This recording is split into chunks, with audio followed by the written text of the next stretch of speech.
At a time when the world is dealing with volatile oil prices, supply chain disruptions, and growing uncertainty around energy security, India is making a clear statement about where it stands. We are at the India Energy Week 2026, where Prime Minister Narendra Modi has set the tone for the conference with a strong opening message that India is moving from energy security to energy independence. The Prime Minister told global investors that India's energy sector is offering $500 billion worth of investment opportunities, underlining that energy demand in the country is only going to rise. His pitch was simple.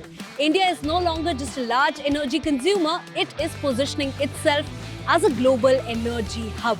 Now, one of the key announcements today was around refining. So India plans to expand its oil refining capacity from 260 million tons per annum to 300 MTPA with the clear goal of becoming the world's largest oil refining hub. This comes at a time when energy supply has become a geopolitical issue globally, and against that backdrop, PM Modi stressed that India's focus is no longer limited to securing supplies. It is perhaps about building long-term self-reliance backed by scale, reforms and investment. And he also linked energy growth to India's broader economic strategy.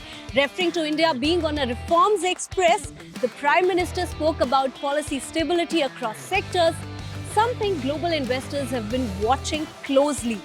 Now, on the trade front, PM Modi highlighted the India-EU Free Trade Agreement along with the India-UK deal, calling it the mother of all deals. He said these agreements would boost manufacturing, strengthen services and deepen economic cooperation, accounting for nearly 25% of global GDP and one-third of global trade. So as India Energy Week 2026 gets underway, today's address makes one thing clear.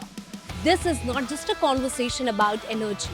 It is about India's role in shaping the global energy order at a time when the world is looking for stability, scale and credible transition pathways. From India Energy Week 2026, this is Himanshi Tiwari for ET Energy World.